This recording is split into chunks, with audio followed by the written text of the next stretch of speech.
How Full is Your Bucket? For Kids. Written by Tom Rath and Mary Reckmeyer. Illustrated by Maury J. Manning. How full is your bucket? Felix was putting one of the last blocks on his tower when his little sister came in. "I want to build with you," she said. Felix scowled. "Go away. You're too little." "I'm big." "Stay back. You'll knock it over." "I can be very careful." "Go play with your baby toys, Anna." Thwack. "Grandpa!" Grandpa shook his head. "Felix, you just dipped from your sister's bucket." Like everyone else, Anna has an invisible bucket. When it's empty, she feels bad.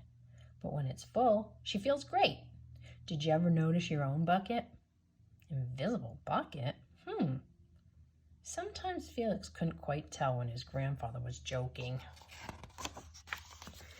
But the next morning, when Felix woke up, there it was, a small gray bucket floating above his head.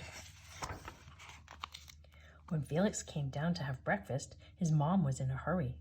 "I've got a meeting this morning, and it's almost time to go. Anna, sit still." Felix slipped, and choco wheat scattered across the floor. "Felix," yelled his mom, "you should have used the stool to reach that." Felix could feel his bucket tip and big, invisible drips spill out. Drip, drip. "Ha ha," Anna laughed as she crunched the cereal with her shoe. Drip. "Get the broom and clean that up before you miss the bus," scolded Mom. With the school bus honking, Felix quickly swept up the choco wheats and grabbed the last blueberry muffin. But before he could even take one bite, Buster jumped up and grabbed the muffin from his hand. Drip. "Hey, Felix, look at Felix's new backpack. My baby brother has one just like it." Drip. "Psst, psst, Felix, psst." Drip. "Watch out, shrimp." Drip. It was still morning, and Felix's bucket felt almost empty. As he watched his classmates walk into the room, he secretly hoped that they would trip and fall. That's what it feels like when you have an empty bucket.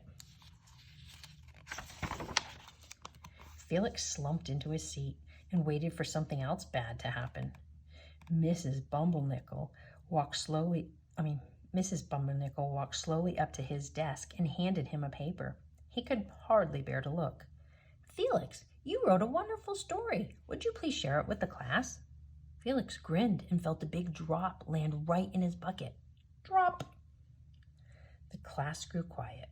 They laughed at all the right places and oohed at the scary parts. When Felix finally read the end, everyone clapped, even Emily, who sat next to him and didn't usually like dinosaurs.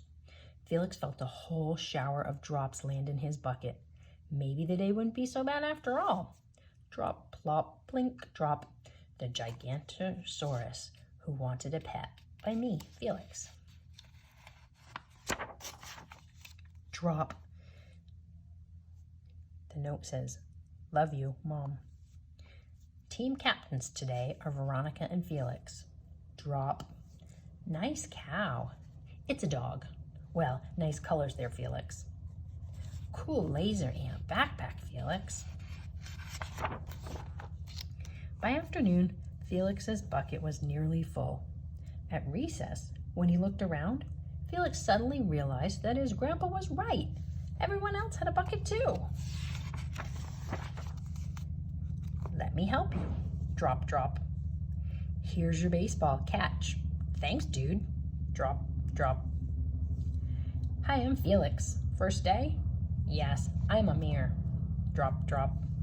The strange thing was that for every drop he helped put in someone else's bucket, he felt another drop in his own bucket.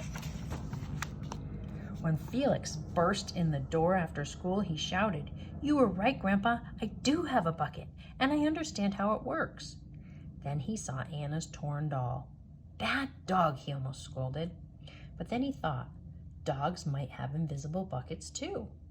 "Your doll will be okay, Anna," said Felix. "Mom will fix her." Until then, do you want to help me build the tallest building in the world with my blocks? And so they did.